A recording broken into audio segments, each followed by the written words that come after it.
Hello दोस्तों, नमस्कार। Study portal में आप सबका स्वागत है।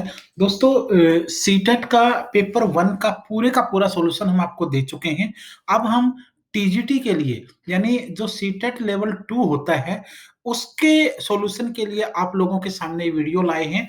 तो इसमें हम लोग सीडीपी चाइल्ड डेवलपमेंट पेडागोजी यानी बाल विकास और शिक्षा शास्त्र के पोर्शन को देखेंगे और हम कोशिश करेंगे कि सारे के सारे आंसर बिल्कुल राइट हों, ताकि आप लोगों को ऑफिशियल आंसर की तक का भी वेट ना करना पड़े और आपको आज ही आइडिया लग जाए कि आपके कितने मार्क्स यहाँ पर बन रहे हैं। पहला क्वेश्चन है, बच्चों का विद्यालय में असफल होना। बच्चों का विद्यालय में असफल होना निर्दिष्ट करता है कि विद्यालय इन बच्चों की आवश्यकताओं और रुचियों के प्रति की पूर्ति करने में समर्थ नहीं है। यानी अगर बच्चा फेल होता है तो एक प्रकार से बच्चे के साथ साथ टीचर, स्कूल, सिस्टम सारे की सारी चीजें फेल एक प्रकार से मानी जाती हैं। बच्चा अकेला फेल नहीं होता है, निर्दिष्ट करता है कि विद्यालय इन बच्चों की आवश्यकताओं और रुचियों की पूर्ति करने में समर्थ नहीं है। ये बिल्कुल सत्य है। इस टाइप का क्वेश्चन हर बार पूछा जाता है। सेकंड क्वेश्चन है, समूह में एक दूसरे को पढ़ाने और सहायता करने से। समूह के अंदर एक दूसरे को पढ़ाने और सहायता करने से बच्चे स्वयं की चिंतन प्रक्रिया पर अपेक्ष कर सकते हैं और संज्ञानात्मक क्रियाकलाप के उच्च स्तर पर पहुंच सकते हैं।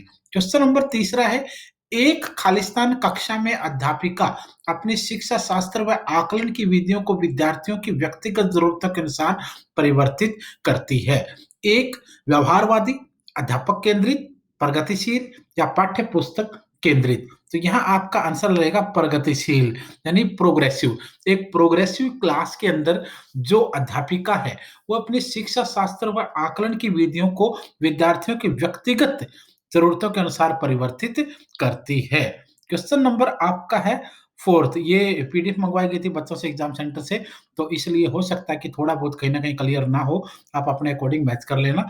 चौथा क्वेश्चन है, निम्नलिखित में से किस मनोवैज्ञानिक ने प्रस्तावित किया है कि बच्चों का चिंतन गुणात्मक रूप से वयस्कों की अपेक्षा अलग होता है? ये कथन है हार्वर्ड गार्डनर का। क्वेश्चन नंबर 5वां है, विकास के विषय में निम्नलिखित में से कौन सा कथन सही है? कौन सा कथन इनमें से सही है? बच्चों के विकास में बहुत सी सांस्कृतिक विविधताएं होती हैं। क्वेश्चन नंबर 6 है, निम्नलिखित में से मध्य बाल्यावस्था की अवधि का मुख्य प्रमाण चिन्ह कौन सा है? तो कौन सा है? वैज्ञानिक तर्क और अमूर्त रूप से सोचने की क्षमता, प्रतीकात्मक खेल का उभरना, तर्क संगत विचारों का विकास जो कि प्राकृतिक रूप से मूर्त है। ये आपका आंसर आ जाएगा। 7वां क्वेश्चन है, बच्चों के समाजीकरण में विद्यालय खालिस्तान द्वितीय कारक है, उसकी कोई भूमिका ही नहीं है, या उसकी भूमिका बहुत कम है, या फिर वो प्राथमिक कारक है। दोस्तों, बच्चों के समाजीकरण में विद्यालय जो है वो प्राथमिक कारक है, एक प्राइमरी एजेंसी के रूप में काम करता है। आगे अगर बढ़ेंगे तो हो सकता है कि कुछ क्वेश्चन सीरियल वाइज ना हो, बट सारे का सारे पेपर के सारे 30 के 30 क्वेश्चन आपको सीडीपी के मिलेंगे। ये भी देख लीजिए। 15वां क्वेश्चन पहले देख लेते हैं। किसी मनोवैज्ञानिक के अनुसार बच्चों के संज्ञानात्मक विकास में सांस्कृतिक उपकरण एक महत्वपूर्ण भूमिका निभाते हैं, और ये किसके द्वारा कहा गया? लेओ वाइगोत्स्की के द्वारा ये कहा गया था। 16वां क्वेश्चन है, कक्षा में सभी लिंगों में जेंडर रूढ़िवादिता कम करने और विकास के विस्तार की संभावनाओं को बढ़ाने के लिए प्रभावशाली पद्धति कौन सी है? तो क्रियाकलाप के लिए मिश्रित लिंग समूह बनाना और विचार विमर्श को प्रोत्साहित करना। अगला 17वां क्वेश्चन है, अध्यापकों को कक्षा में बहुभाषीयता को खालिस्तान समझना चाहिए।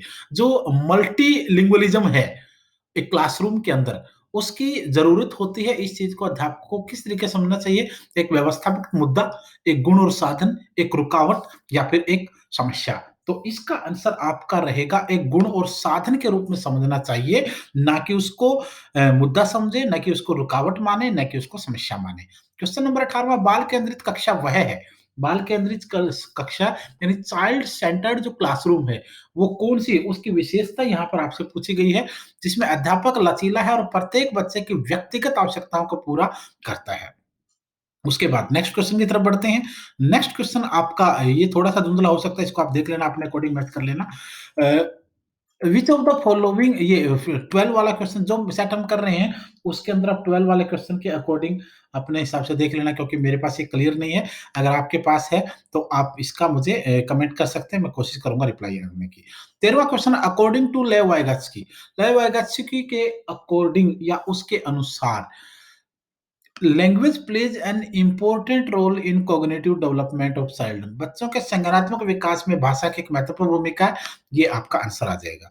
14वां क्वेश्चन है, एक प्रगतिशील कक्षा में शिक्षण अधिगम प्रक्रिया के दौरान अधिगमकर्ताओं का मूल्यांकन, उनका जो मूल्यांकन है बेहद महत्वपूर्ण है, क्योंकि बच्चे की समझ की जानकारी देता है और अध्यापिका को अपने शिक्षा शास्त्र के विचारने में सहायक होता है। क्वेश्चन नंबर आपका नेक्स्ट की अगर बात करें तो इसके बाद अगले वाले पेज पर देख लेते हैं कौन सा क्वेश्चन है। यस, अब आप आएंगे 19वें क्वेश्चन पर।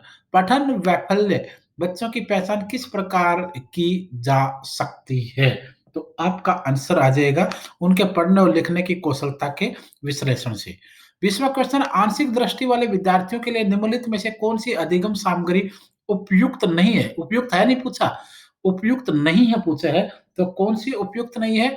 छोटी मुद्रा वाली जो कार्यशीट है वो, यानी स्मॉल प्रिंट में जो वर्कशीट होती है वो उनके लिए उपयुक्त नहीं है। समावेशी शिक्षा के पीछे अंतर्हित विचार, सामाजिक इंक्लूसिव जो एजुकेशन है, समावेशी शिक्षा, उसके पीछे अंतर्निहित विचार के बारे में आपने यहाँ पर बताना है। दार्शनिकता की सभी बच्चों को नियमित विद्यालय में समान शिक्षा पाने का अधिकार। क्वेश्चन नंबर आपका 22वां, प्रतिभाशाली और सृजनात्मक बच्चों की आवश्यकताओं को किस प्रकार संबोधित किया जा सकता है? चुनौतीपूर्ण कार्य और निरस्ता दूर करने के लिए क्रियाकलाप दे करके। उसके बाद हम अगले क्वेश्चन पे आते हैं। नेक्स्ट क्वेश्चन है आपका 8वां, लॉरेंस कोलबर्ग की नैतिक विकास के सिद्धांत के अनुसार व्यक्ति किस अवस्था में है जब वह विश्वास करता है कि वर्तमान सामाजिक प्रणाली को सक्रियता पूर्वक बनाए रखने से धनात्मक मानवीय संबंध और सामाजिक वर्ग सुरक्षित रहता है? तो आपका आंसर यहाँ होगा सामाजिक कर्म व्यवस्था अभिविन्यास।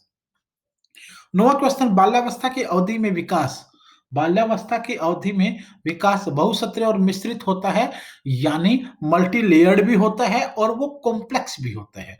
10वां क्वेश्चन है, निकटस्थ विकास का अक्षेत्र क्या है? निकट विकास का क्षेत्र क्या है? बच्चों के वर्तमान स्तर पर स्वतंत्र प्रदर्शन और वयस्क व अधिक कौशल वाले शख्स समकक्षों की सहायता से बच्चों द्वारा उपार्जित किए जाने वाले प्रदर्शन के मध्य का क्षेत्र है। क्वेश्चन नंबर 11, जेन प्याजे के अनुसार बच्चे अमूर्त संक्रियात्मक अवस्था में क्या करते हैं? परिकल्पित निगमनात्मक तर्क और प्रतिज्ञप्ति चिंतन करने में समर्थ हैं, are capable of hypothetically deductive reasoning and propositional thoughts. Question next question की तरफ हम बढ़ते हैं। अब अगला क्वेश्चन आपके सामने है 23वां, प्रतिकूल परिस्थितियों और वंचित पृष्ठभूमि वाले अधिगमकर्ताओं को संबोधित करने के लिए निम्नलिखित में से कौन सी पद्धति प्रभावशाली नहीं है? फिर ध्यान रखिएगा, नहीं है पूछा गया है। अधिगमकर्ताओं को विद्यालय के बाहर ट्यूशन पढ़ने के लिए कहना, जिससे कि अध्यापक को उन पर अधिक ध्यान न देना पड़े। क्वेश्चन नंबर 24, बच्चों के अधिगम में शारीरिक स्वास्थ्य और सामूहिक अवस्था की भूमिका कैसी है? नगण्य है? नहीं हो सकता, कोई प्रभाव नहीं होता, बिल्कुल नहीं हो सकता। तो एक महत्वपूर्ण भूमिका है। बच्चों के अधिगम में शारीरिक स्वास्थ्य और सांवेगिक अवस्था, यानी जो emotional physical and emotional health जो है, वो एक काफ़ी महत्वपूर्ण होता है, ये बिल्कुल सही माना जाएगा, एक महत्वपूर्ण भूमिका है। आपका आंसर यहाँ पर थर्ड होगा। कक्षा में अर्थपूर्ण अधिगम को प्रोत्साहित करने के लिए अध्यापिका को विद्यार्थियों को उनके प्रदर्शन के आधार पर वर्गीकृत और नामांकित करके उनके योग्यता आधारित समूह बनाने चाहिए।